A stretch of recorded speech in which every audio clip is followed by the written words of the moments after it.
Hi everyone, welcome back to the virtual classes of control system. And today's topic of discussion is synchros.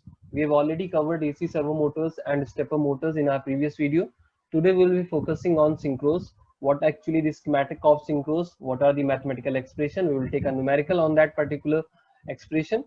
And then we will be looking after some application like error detection or position controlling if we get time. So let's start with this particular segment of video lecture. And guys, please do subscribe ClassGo Education online YouTube learning channel, and please press the bell icon so that you can get updates of various videos related to different topics and on different subjects. And please also like this video as a thanks of motivation to me. Okay, so let's start with the synchros. So here is the concept of synchros, the basic slide on your screen right now, whereby it says that synchros are basically self-synchronizing machines, and these machines are electrically interconnected. These machines consist of two mechanically independent shafts, either to run in synchronism or to make rotor of one unit follows the rotor position of another unit. Okay, and these machines trade names, if we go through, so trade names are basically cellsins, autosins, and sometimes there is another category that is telesins. Okay, these particular synchros basically act as a transducer. As per the definition of a transducer, transducer which transforms the physical quantity into electrical quantity. So over here, synchros are basically transforming the angular position which is acting as a physical quantity, and it is this angular position of this shaft is getting converted into electrical signal. Synchros are basically used as error detection and in rotary position sensing. Okay, synchros are basically, there are wide varieties of synchros, but four important categories if you just go through that. First is control transmitter. First is control transmitter, and it is represented as CX. There is another category that is control receiver, and it is represented as CR. And third category is control transformer, that is represented as CT. And the fourth category of three phase, that is control differential. Okay, control differential, and control differential is represented by CD, and CD do have a classification under CDX and CDR. It means control differential transformer is acting as a transmitter and a receiver. So in our scope of study today, we will be looking after the transmitter and control transformer. Okay, so in our scope of study today, we will be looking about the transmitter and control transformer. So let's see the schematic of this particular synchro. So here is the schematic and here is the diagram. You can see that there are two units. Unit number one, that is synchro transmitter, and another unit that is synchro control transformer. And here you just see S1 comma S2 comma S3. These basically are stator coil. These basically represent stator coils. Stator coils of synchro transmitter. Okay, stator coils of synchro transmitter and stator coils of synchro control transformer. Okay, hereby if you just see the rotor construction, hereby you just see the rotor construction. The rotor poles are projecting poles. Rotor poles, if you just see, these poles are projecting type poles. Rotor poles are projecting, and the shape, if you just see the common shape, that is dumbbell shape. So these are dumbbell shaped rotors. Okay, so this is the constructional outlook. And stator coils are just like what we study in three-phase synchronous alternators. So thereby the stator coils are arranged. So those concept and those constructional views are as followed in this synchro transmitter and synchro control transformer. So this is the basic fundamental. Now let's move to the concept of what actually is happening over here. If you just see the rotor of synchro transmitter, hereby you just see that this rotor is getting supplied, okay, and this supply is basically single phase AC supply, okay. So this is a single phase AC supply. So we can say that when a single phase AC supply voltage is applied to the rotor, okay, through a slip ring. Over here some sort of slip rings are there because rotor is rotating in nature, so there would be some sort of mechanism of slip rings, okay. So when a single phase AC voltage is applied to the rotor through a pair of slip rings, it produces an alternating flux along the axis of rotor, okay. So alternating flux is produced along the axis of rotor, okay. So some sort of flux production would be there over here, some sort of flux production would be there over here, and this alternating flux induces three unbalanced, okay, this rotor flux, okay. If I say that alternating flux of rotor induces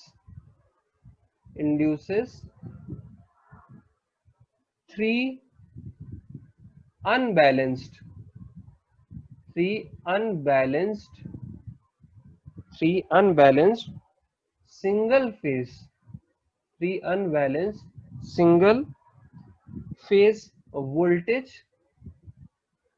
single phase voltage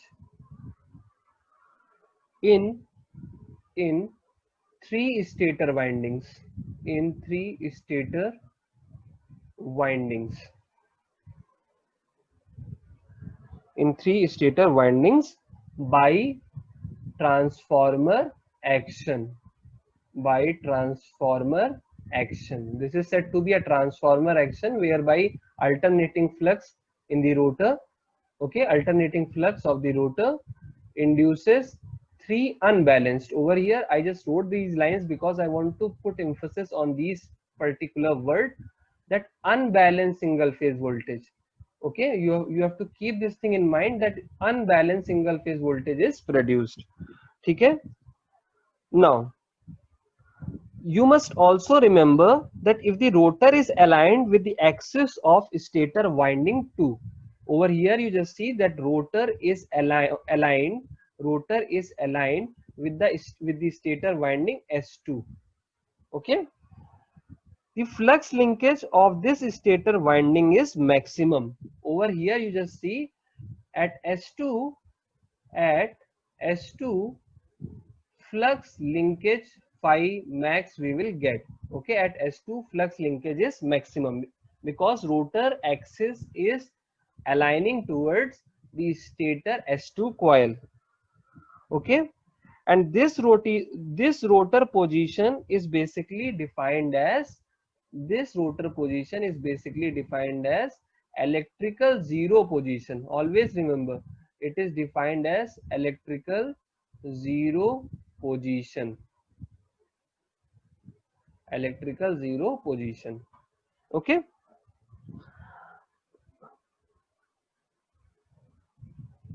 Now moving ahead to the next slide, if you have any doubt over here you can ask, okay. So synchronous system is of two types. One is the control type synchro, and another category if you just see, another category is torque transmission type synchro, okay. Torque transmission type synchro.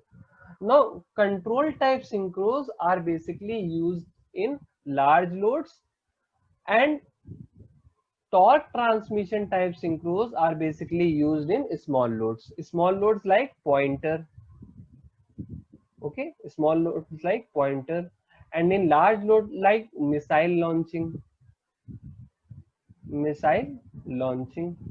So these are the important applications, okay. So let's move to the control type of synchro system, which is the basic scope of study. Here by, we just see that a system, as I told you, that a control synchros is used for error detection in positional control system. The system consists of two units, that is synchro transmitter and synchro receiver. Moving ahead, you just see the diagram over here. In this particular diagram, you can find that in figure A, if we move to this figure A, just wait a minute, I'm just picking the pen and then we will look after this particular diagram.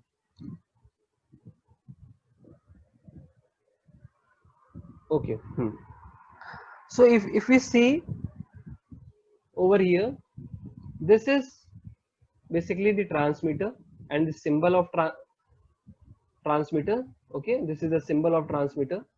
Hereby you can see there are two slip rings used through which single phase AC supply is provided to the rotor, and these are the stator windings distributed, and this particular construction can be represented like this.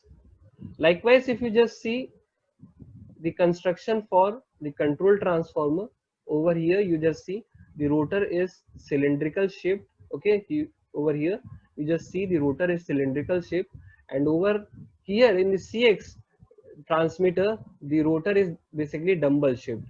Here dumbbell shaped, and here you just see the rotor is in cylindrical shape.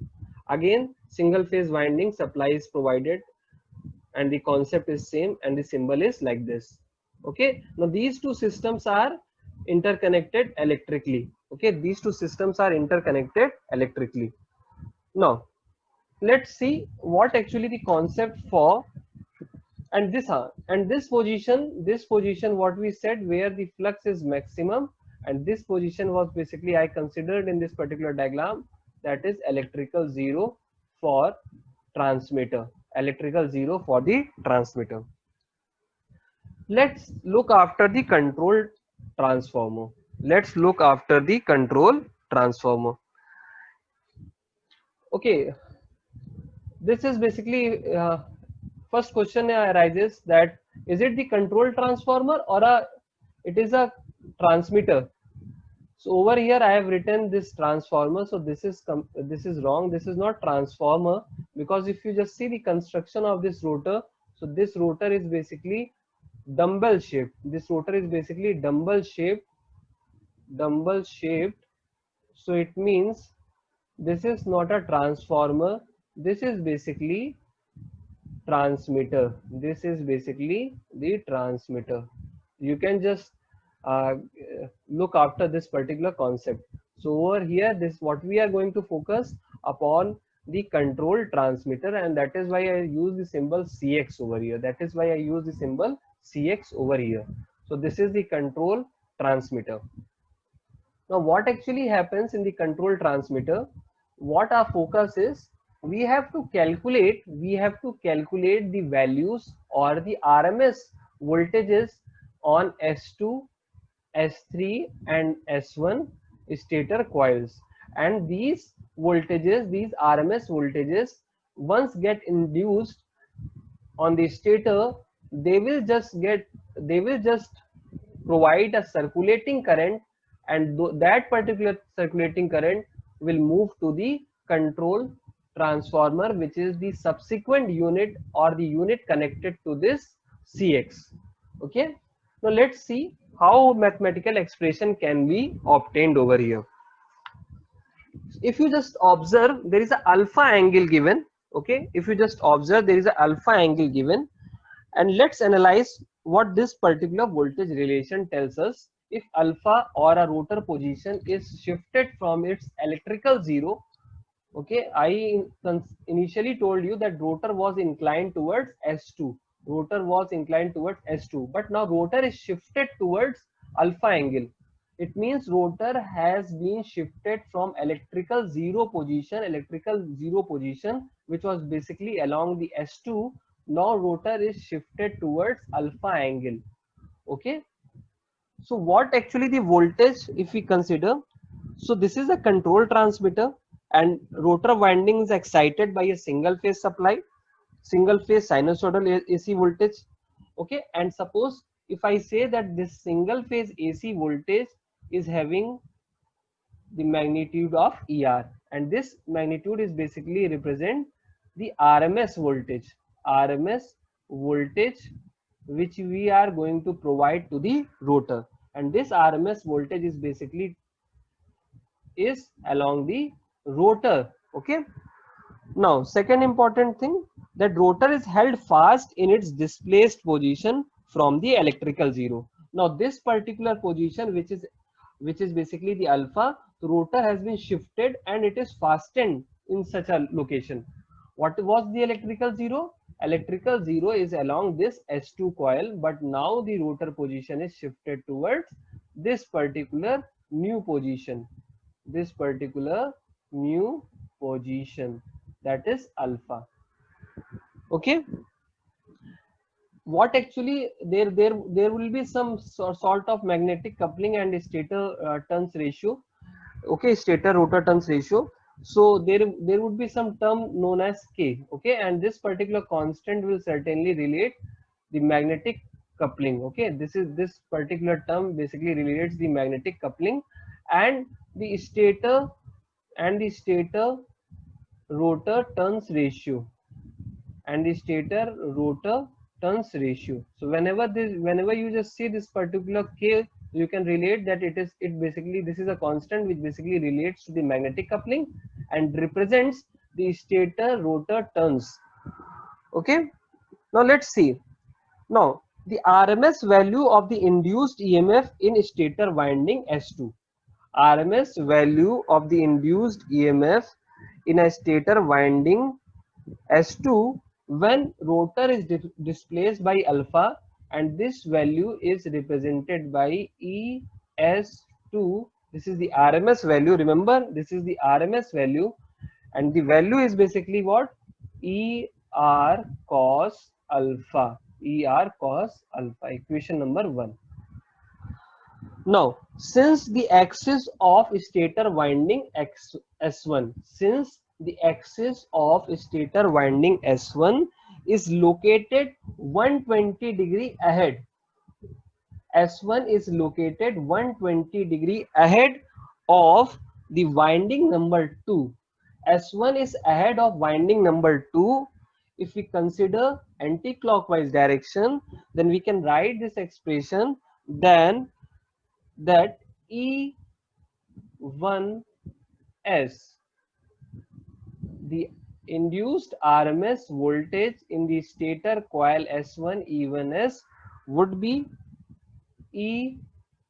ER cos alpha, and it is within a bracket minus 120 degree. This is equation number 2. ER cos within bracket alpha minus 120 degree. And likewise we can also say this thing that E3S, the stator coil like this, so it would be what? ER, it would be what? ER cos alpha minus 240. We can write this thing, or we can say that it is ER cos alpha plus 120 degree. Okay, so this is E3S. Now let us consider the values of terminal induced voltages. Let us take voltage relations of values which are obtained at the terminal induced voltages. So these values are basically in this next slide, you just see. So this is E12. Over here you just see E12. Okay, so what we can write, that the E12 is basically the voltage between the stator coil 1 and the stator coil 2. It can be represented as E1S plus ES2. Okay, or we can say E1S minus E2S, E1S minus E2S, and we have calculated the value of E1S in the previous slide and likewise E2S in the previous slide. Further expanding this expression, you can get an expression like this, that E12 is the line to line voltage, which is basically under root 3 ER cos alpha minus 150 degree. Likewise, we can calculate the value of E23 and we can get an expression like this. And likewise, we can calculate the value of E31. You can get an expression like this. You can just arrange these expressions and you can place the sine cosine formulas. You can easily obtain this particular expression for line to line voltage between 1 and 2, between 2 and 3, and between 3 and 1. So this is the basic mathematical expression whereby we can analyze the system. Now let's take a numerical on this particular mathematical expression what we obtained. Suppose in a numerical it says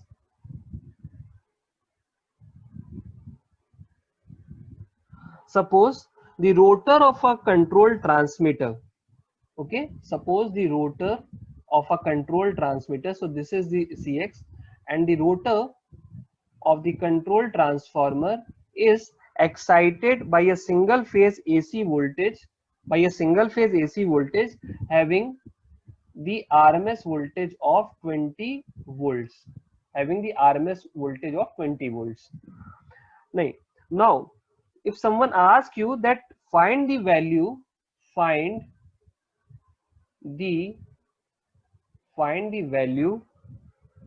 of E1s, E2s and E3s. Okay, stator RMS induced voltages have been asked over here. Okay, now, and it is said that for rotor angle,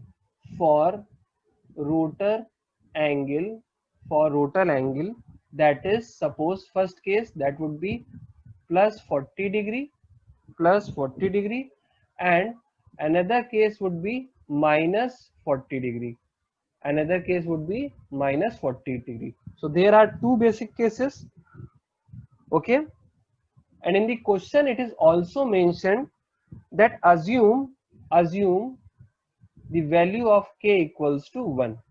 What k equals to 1 signify? That stator to rotor turns are basically unity. So this ratio is basically unity, and that is why in the previous expression whereby we haven't put k, we considered that k equals to 1. But if k is not 1, you have to multiply all the voltage equations by k. Okay, now also find the values of terminal voltages when alpha equals to 30 degree.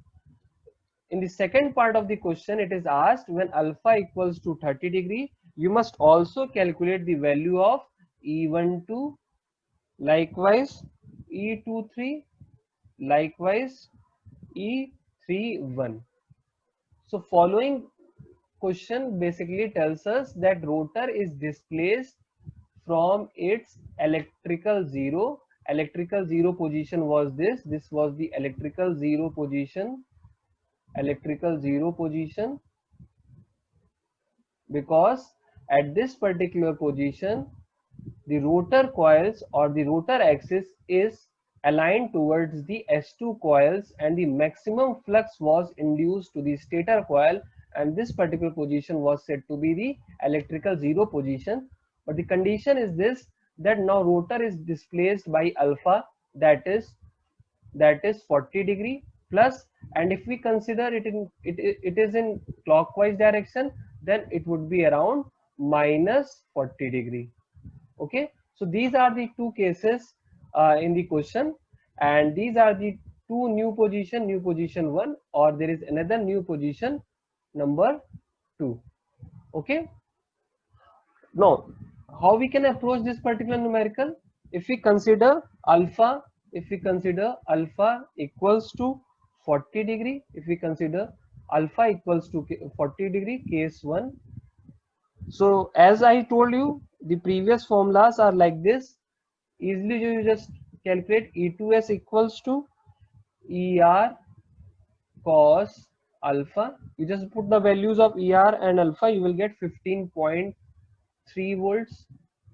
Okay. Likewise, in the previous slide, if we just see E1S, the expression for E1S was basically ER cos alpha minus 120 degree. Just keep the values, you will get 3.5 volts. And likewise, E3S, that was coming around, the expression was basically ER cos alpha plus 120 degree, and this will come around minus 18.8 volt. The motive of this particular numerical is to let you know that hereby you can see the voltage induced in stator coil 2, stator coil 1 and stator coil 3 are unbalanced and having different magnitude. You just see 15.3 volt, 3.5 volts minus 18.8 volt. So the objective of this numerical is to let you know that the induced voltages on the stator windings will have a variable voltage. Okay, so this is the case 1 part A, and in the case 1 part B, alpha is considered to be minus 40 degree. You can just keep these formulas, you will get the answers. Like I'm just telling you the answer. E1 is what we are getting, that is minus 18.8 volts, and E2S we are getting 15.3 volt, and E3S we are getting 3.5 volt. Okay, so hereby you can see, just because of the alpha equals to minus 40 degree, the values which we were obtaining at E1S and E3S, these are interchanged. Okay, so you can directly focus on this particular concept. And in the case 2, you have to check the formulas for E12, E23 and E31, and simple concept is this, that you just put the values and you will get the answer. Okay, so I'm just telling you the answer. Expressions are in the previous slide. So E12 is basically minus 17.3 volt, E23 is basically 34.6 volt, and E31 is minus 17.3 volt. Okay, so this is the basic fundamental of synchro transmitter and synchro control transformer. Now moving ahead to the application of synchros. So the important application is error detection. Okay, now in this error detection we will be focusing on this particular unit, that is synchro control transformer. Actually, error detection is basically what we are detecting. We are detecting the difference of two rotor positions, and these two rotor position basically comes from one is where the rotor is shifted when we are talking about synchro transmitter, whereby in synchro transmitter rotor is shifted to an angle at theta over here, and in the synchro control transformer rotor is shifted to a position, or you can say the rotor is shifted to an angle alpha. Okay, in this direction. So we are basically having a difference of these particular motor shaft positions. Okay, it means theta minus alpha we have to focus on. Now what actually happens in this particular mechanism, the principle of operation of synchro control transformer is same as synchro transmitter. Okay, so principle of operation of synchro control transformer is same as that of synchro transmitter. The only difference, if you just see in the construction, that in the synchro transmitter the rotor is basically dumbbell shaped or projected, but when you just move to the synchro control transformer, you will see the rotor is cylindrical in shape. Rotor is in cylindrical in shape. Okay, hereby you can see an important concept, that the output of the synchro transmitter Suppose I just represent synchro transmitter by CX. The output of the synchro transmitter is connected to the stator coils of synchro control transformer. Okay, so we can say that output of the synchro transmitter is connected to the input stator coils of synchro control transformer. Okay, you can see over here, when we are applying a single phase supply to the rotor, just because of the magnetic flux linkage, the induced voltages, unbalanced voltages on the stator coils S2, S1 and S3. Now these stator coils will have a flux linkage, and just because of the flux linkage, induced current would be there, and this particular current will certainly move towards or circulate towards the synchro control transformer and reaches to the stator coils of this particular synchro control transformer unit. Now what actually happens, the output of a synchro transmitter is connected to the stator winding of the synchro control transformer. Therefore, same current will flow in the stator winding of a synchro control transformer, but in opposite direction. Please remember, but in opposite direction. The voltage across the rotor terminal of control transformer. Suppose if we have to look after this voltage ET, what would be the value of ET? So ET would be basically, suppose K I am considering stator to rotor turns ratio, and it represents the magnetic coupling. So ET is basically K multiplied by VR cos phi multiplied by sine omega naught t. Okay, where phi is basically what? Phi is the angular displacement between the rotors, between the two rotors. Okay, so when the two rotors are at an angle 90 degree, remember, suppose rotor position 1 of transmitter, and rotor position 2 of transformer is at 90 degree, suppose is at 90 degree, then what will happen? Then the voltage induced in the control transformer is 0. Remember, when this concept prevailed, when the rotor positions of both the units are at 90 degree, then the control transformer induced voltage would be 0.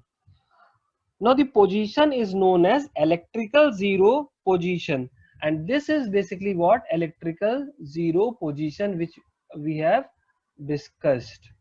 Okay, suppose rotor is inclined in this direction. You just see, initially the transmitter rotor is inclined towards S2 coil, and if I say that the rotor position of this particular transformer is in this direction, what will happen?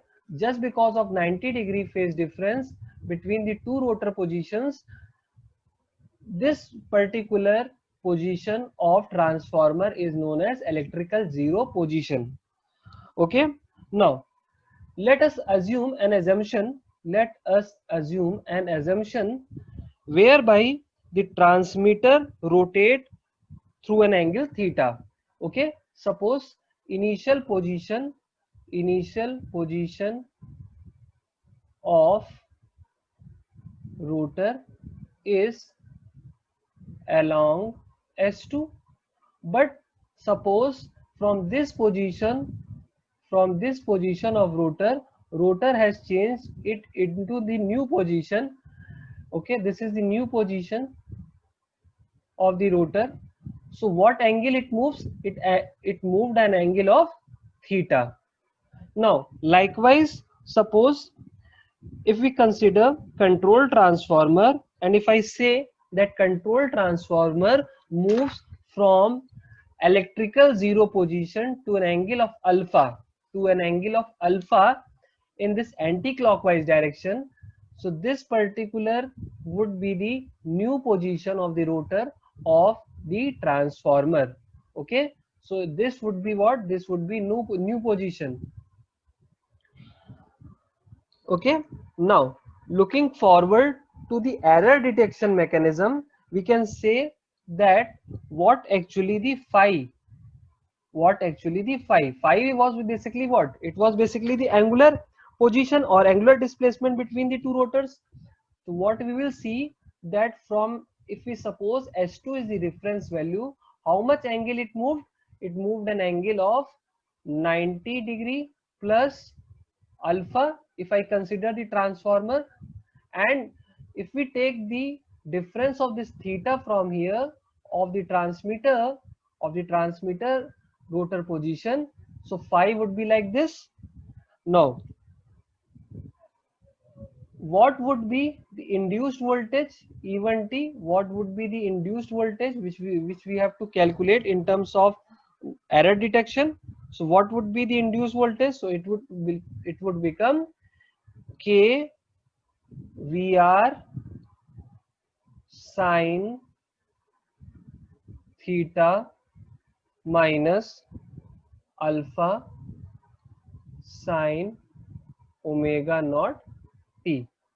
How this comes? Sine theta minus alpha, initially it was cos, but when we operate 90 plus alpha minus theta, so it will become sine function. So we can write E1T equals to K multiplied by VR sine theta minus alpha multiplied by sine omega naught t. Okay, now this is the basic fundamental. So from this particular equation, we can say that two rotor shafts are not in alignment.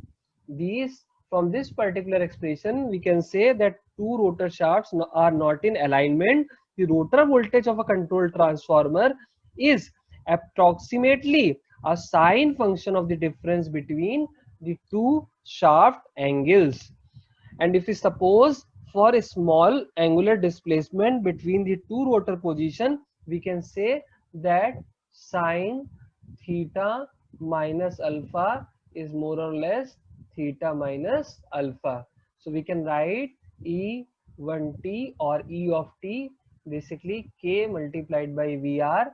Within bracket we will be having this particular theta minus alpha and then sine omega naught t. So this is the concept of error detection. You can see the error detection in terms of these shaft positions. Okay, so we can say that E of t is directly proportional to the theta minus alpha. Okay, so this is the concept of basically electrical zero position and the electrical zero position of the transmitter end, which we have discussed, that was basically near around S2, and what would be the electrical zero position for the transformer, that is just 90°, whereby you can see the induced voltage would be around 0. But when we provide a shift out here and shift out here, we will be seeing an error sort of mechanism which is directly proportional to theta minus alpha. So this is all about the synchros. So in this particular segment of video, we have learned what is the purpose of synchros. Synchros are basically acting as a transducer whereby angular displacement is converted into electrical signal. Okay, and we have understood that classification of synchros. We have focused on synchro transmitter and synchro transformer. We took the mathematical expression into consideration, formulated a numerical on this, and then we studied the role of synchro control transformer in error detection, and we just get an expression of error whereby you can see the difference between the two shaft positions. So this is all about the synchros. So thanks for watching. God bless you all, and please press the like button as a thanks of vote for motivation. So thanks for watching. God bless you all.